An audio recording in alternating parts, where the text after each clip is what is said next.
Nous assistons au plus grand arnaque de l'histoire de la tech. Les jetons d'IA sont censés devenir moins chers grâce aux avancées technologiques et à l'efficacité. Mais en mars 2026, OpenAI perd environ 1,22$ pour chaque dollar de revenus qu'il génère. Le capital risque maintient artificiellement les prix bas pendant que les entreprises deviennent dépendantes de l'API. Le dénouement est brutal. Soit les startups d'IA font faillite, soit c'est vous qui faites faillite. Des documents internes divulgués à la presse début 2026 montrent qu'OpenAI est en difficulté. L'entreprise dépense bien plus qu'elle ne gagne. Les pertes pour 2026 se situent entre 17 milliards de dollars et 25 milliards de dollars en liquidité. Pendant ce temps, les revenus atteignent 13 à 20 milliards de dollars, mais OpenAI perd de l'argent sur chaque dollar gagné. Ces pertes ne sont pas ponctuelles. D'après les propres prévisions d'entreprise, elles s'élèveront à environ 115 milliards de dollars d'ici 2029. Les bénéfices ne sont pas attendus avant près de 2030. On ne peut pas éternellement vendre à perte. À un moment, il faut changer, augmenter les prix, réduire les coûts ou faire faillite. Cela ne concerne pas seulement OpenAI. Y Combinator est l'accélérateur de start-up qui a aidé à lancer des entreprises comme Airbnb, Stripe et Dropbox. Selon la plupart des estimations, environ 58 à 67% de sa promotion d'hiver 2024 étaient des startups d'IA. La plupart ne possèdent pas le modèle qu'elles vendent. Leur activité repose sur la technologie de quelqu'un d'autre. Le secteur les appelle des surcouches. Leurs coûts sont fixés par ceux qui possèdent le modèle sous-jacent. Toute leur activité dépend de prix bas. Mais les entreprises qui les fixent perdent déjà de l'argent, ce qui pourrait rendre ces prix non durables. Pour des milliers de startups d'IA, c'est un problème. Des mois ou années de travail peuvent s'envoler en un cycle de facturation, non à cause du produit, mais parce qu'un fournisseur a modifié un chiffre sur une facture. L'industrie de l'IA dépend de quelques fournisseurs de modèles.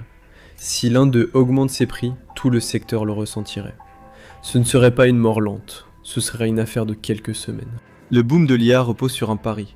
Perdre de l'argent maintenant pour dominer plus tard, en misant sur la taille pour résoudre les problèmes économiques. Mais si cela échoue? Ce modèle économique, appelé produit d'appel, n'est pas nouveau. Vous vendez à perte, vous attirez des clients, et vous vous souciez des bénéfices plus tard. Le but est de devenir incontournable et d'avoir une clientèle dépendante de votre produit. Pendant une période en 2023 et 2024, les tokens d'IA étaient vendus pour quelques centimes, bien en dessous de leur coût de production.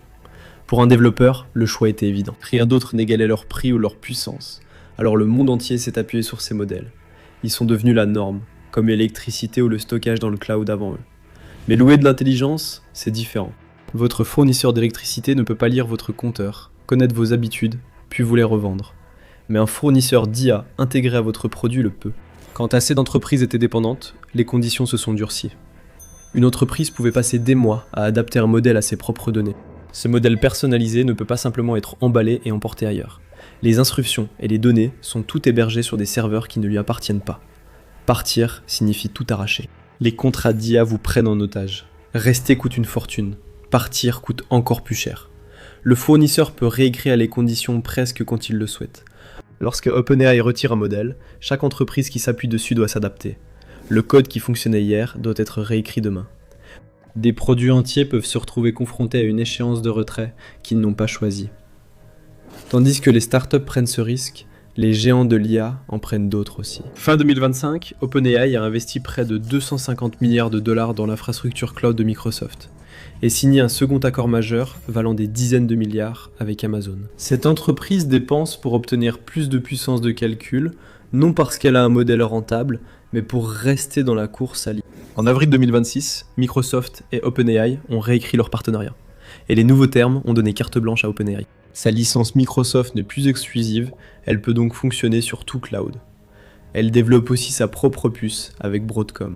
Soudainement, OpenAI s'est offert plus de marge de manœuvre et, avec cela, le contrôle de la couche dont tout dépend désormais. On a déjà vu ça sous d'autres formes. Les VTC ont gardé des tarifs inférieurs au coût réel grâce aux subventions, puis ils les ont augmentés. Le streaming a procédé pareil avec le contenu, mais il est plus difficile d'éviter l'IA. Si une course est trop chère, changez d'application. Si un abonnement évolue, annulez-le. Mais si votre produit repose sur un modèle, il faut tout reconstruire pour changer. La plupart des entreprises ne peuvent pas reconstruire rapidement, car elles l'ont intégré au cœur de leur produit. Les systèmes d'IA à grande échelle reposent sur une infrastructure physique, avec de strictes limites de puissance électrique. Un cluster d'entraînement, avec environ 20 000 GPU NVIDIA H100, consomme environ 20 MW en continu. Voici une question. Si deux personnes investissent la même somme, pourquoi l'une réussit-elle souvent mieux ? Ce n'est pas une question de chance. Tout commence par deux mythes, auxquels des millions d'investisseurs croient encore. Démystifions-les avec le sponsor d'aujourd'hui, Mintos. Mythe numéro 1. Les actions sont le seul moyen de faire croître régulièrement votre épargne. Eh bien, les actions sont volatiles. Le S&P 500 américain connaît de fortes baisses chaque année. Et en 2025, il a chuté de près de 19% avant de se redresser. Cela peut être stressant et amener de nombreux investisseurs à faire des erreurs coûteuses, sous le coup de l'émotion. Mythe numéro 2. Les actifs à revenus fixes sont compliqués. Ils ne sont pas destinés aux investisseurs ordinaires. En réalité, investir dans le revenu fixe est plus simple que vous ne le pensez.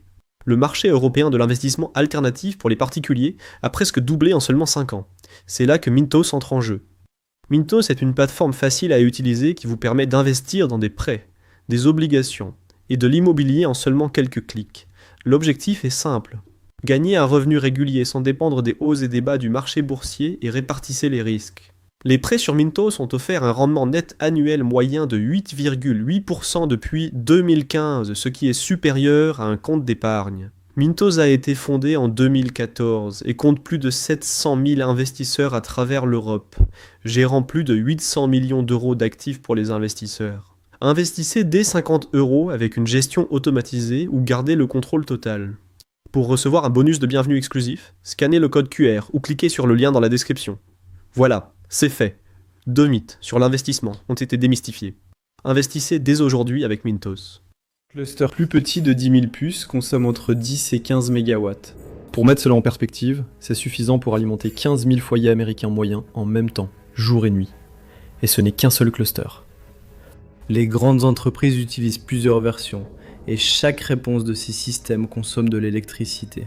Cela use aussi des puces, coûtant des dizaines de milliers de dollars chacune, devenant obsolètes en quelques mois. 20 000 puces représentent plus d'un demi-milliard de dollars en matériel. Dès qu'elles sont mises en marche, elles commencent à perdre de la valeur. Pendant un temps, les ingénieurs ont essayé de réduire les coûts, et ça a fonctionné à un moment. Mais on ne peut pas simplement écrire du code qui défie les lois de la physique. L'électricité coûte de l'argent. Une puce s'use à son propre rythme, peu importe l'ingéniosité du logiciel qui l'entoure. Les chiffres reflètent cette dure réalité. Ces clusters doivent tourner presque en continu, car une puce inactive est une perte. Les entreprises technologiques paient des factures d'électricité croissantes. Ils amortissent rapidement le matériel parce que la prochaine puce rend la génération actuelle obsolète. Si l'on compare tout cela à ce que les fournisseurs facturent réellement, les sommes facturées sont loin de couvrir ces coûts. Ce n'était jamais censé l'être. Le prix bas était un appât. Ces entreprises ne perdent pas de l'argent par accident, elles le font exprès. L'argent des investisseurs a comblé l'écart entre les coûts et le prix, mais cet écart ne cesse de s'élargir. Ce prix bas est illusoire. Les capitaux peuvent réduire le prix sous le coût, mais la facture d'électricité reste la même. Lorsque l'argent des investisseurs manque, il ne reste qu'une option: augmenter le prix facturé aux clients captifs. Ainsi, des entreprises d'IA tentent tout sauf de facturer le vrai coût. Les solutions de contournement gagnent du temps, mais faussent le marché. Quand une entreprise d'IA développe et vend elle-même son modèle, l'impact est immédiat. Jasper en est l'exemple le plus évident. Elle a conçu un outil d'écriture basé sur les modèles d'OpenAI, qui a été prospère un temps. Le chiffre d'affaires a dépassé 120 millions de dollars. Les investisseurs ont valorisé à 1,5 milliard de dollars, et plus de 100 000 clients se sont inscrits. Puis, ChatGPT est arrivé, et c'était pratiquement gratuit. Il faisait une grande partie du même travail pour une fraction du prix. La croissance de Jasper s'est soudainement inversée. En 2025, son chiffre d'affaires est tombé à 88 millions de dollars. L'entreprise a survécu en se concentrant sur le marketing d'entreprise et en trouvant une base plus stable. C'est comme un immeuble de chef où chacun loue une cuisine pour ses clients, puis un jour, le propriétaire ouvre son restaurant dans le hall. Ce sont les mêmes plats, gratuits, préparés avec les recettes apprises en regardant ses locataires. Si votre seul avantage est l'accès à un modèle tiers, vous n'en avez aucun lorsque son propriétaire choisit de vous concurrencer directement. Cette stratégie s'appelle le Sherlocking. Le terme vient d'une vieille habitude d'Apple d'intégrer les meilleures fonctionnalités d'autres applications à ses propres logiciels. Le fournisseur analyse l'utilisation des outils sur sa plateforme, identifie les usages les plus rentables et les intègre, ce qui le concurrence vite à des prix plus bas et le met hors jeu. Une startup passe des années à perfectionner ses prompts et flux de travail, qui sont ensuite intégrés gratuitement à la plateforme. Son avantage disparaît, son pouvoir de fixation des prix s'effondre, et ses plus gros contrats passent de indispensable à peut-être. Dépendre d'un seul fournisseur est désormais une grande crainte pour les entreprises. Avant, c'était un choix à la fois rapide et judicieux. Après Jasper, cela ressemble à un pistolet chargé laissé sur la table. Cannibaliser ses propres clients ne suffit pas à équilibrer les comptes, cela réduit seulement le nombre de concurrents. Les fournisseurs tentent autre chose, ce qui n'affecte pas les entreprises au sommet, mais touche directement le produit. En surface, les prix des jetons continuent de baisser, et chaque communiqué de presse parle de progrès. Mais derrière ces annonces, il pourrait se passer quelque chose concernant ce pourquoi vous payez réellement. Un modèle volumineux, intelligent et coûteux peut être dilué en un modèle plus petit et moins cher. Réduire la taille d'un modèle peut être une démarche d'ingénierie légitime et utile. Si c'est uniquement pour le profit, cela devient une substitution. Il porte la même étiquette, mais le produit est plus mince. La nouvelle version est conçue pour rester assez bonne, afin d'éviter les résiliations, tout en étant moins cher pour économiser sur des milliards de requêtes. Le déclin est rarement visible. Le modèle oublie juste un peu plus tôt, raisonne un peu moins profondément, et déguise ses suppositions en créativité. Comme le prix continue de baisser, les gens considèrent l'ensemble comme une victoire. Les modèles de pointe continuent de croître, et les réduire en systèmes très performants représente des avancées technologiques majeures. Mais cette dérive constante vers des modèles plus petits et moins chers va dans l'autre sens. Cela laisse entendre que les comptes n'ont jamais vraiment tenu. Cela me fait vraiment que gagner du temps. Les contrats qui prennent les clients en otage, le Sherlocking ou la réduction des modèles ne résolvent pas le problème, car ils se trouvent ailleurs. Les logiciels devaient être l'activité idéale. Développé une fois, vendu 1 million de fois, chaque copie coûtant presque rien. Cette promesse a permis 20 ans de valorisation record, intégrée à chaque présentation, présentant l'IA comme la prochaine révolution logicielle. Le silicium a tout bouleversé. À cause de tous les coûts associés à l'IA, la marge d'OpenAI était proche de 33%. Et l'entreprise logicielle saine fonctionne avec une marge de 70 à 80%. Alors OpenAI est devenu désespéré. Ils ont commencé à vendre des publicités dans ChatGPT. Le projet pilote a été lancé en février 2026. En 6 semaines, ils allaient générer 100 millions de dollars par an, avec plus de 600 annonceurs. Sam Altman avait longtemps qualifié la publicité de dernier recours. Désormais, la société d'IA la plus célèbre au monde monnaie votre attention. La société rivale Anthropic s'est moquée de cette décision.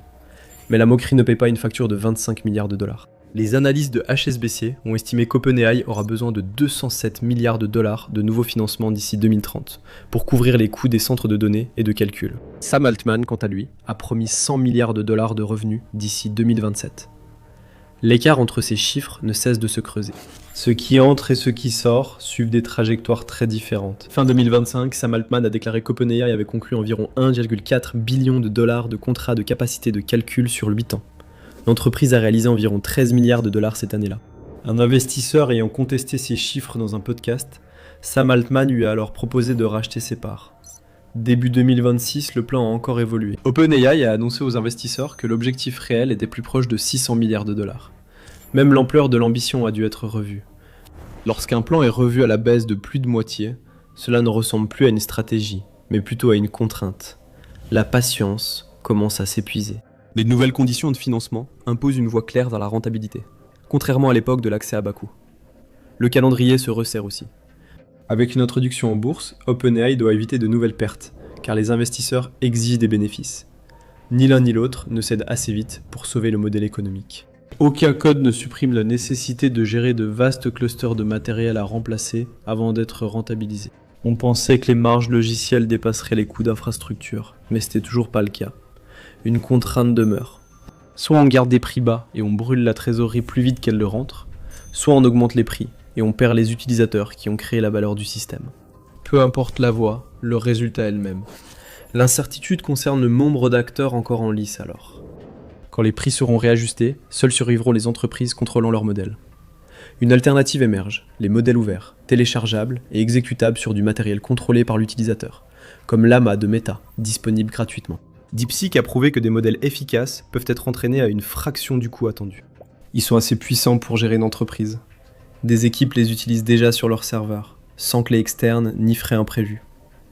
Le compromis est simple. Les clients prennent en charge la gestion du logiciel et du matériel, mais ils cessent d'être pris en otage. À grande échelle, cela peut coûter bien moins cher que louer des modèles et l'infrastructure.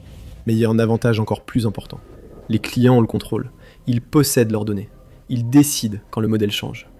La grande exclusion a déjà commencé. Les plus petites startups bâties sur des modèles tiers disparaîtront vite après le premier vrai changement de prix.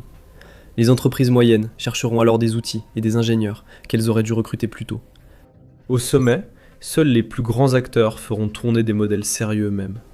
Pour tous, il ne s'agit plus d'économiser, mais de survivre.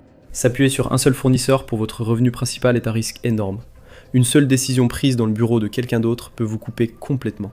Les entreprises les plus rapides créent déjà leur cluster, adaptent des modèles ouverts à leurs données privées et internalisent leurs travaux sensibles. Posséder, c'est avoir une facture prévisible. Louer, c'est avoir un montant qui peut bondir n'importe quel mois. Posséder permet de planifier ses coûts sur plusieurs années. Pour la plupart des entreprises, c'est mieux qu'une remise. Une division se crée et sautera aux yeux d'ici quelques années. Certaines entreprises voient les jetons bon marché comme un cadeau durable. Elles ont bâti leur structure de coup dessus. Les locataires découvriront que le bail ne leur appartenait jamais. De l'autre côté, certaines entreprises ont vu les années bon marché comme une fenêtre d'opportunité. Elles l'ont utilisé pour démarrer et identifier ce qui marchait, trouvant une issue. La vraie différence entre les groupes n'est ni l'argent, ni le talent, mais le timing. Un côté a vu les prix baisser et a supposé que cela durerait. L'autre a vu un simple sursis. Soit vous contrôlez le matériel sur lequel fonctionne votre entreprise, soit vous laissez une entreprise qui doit vous pressurer, fixer le prix.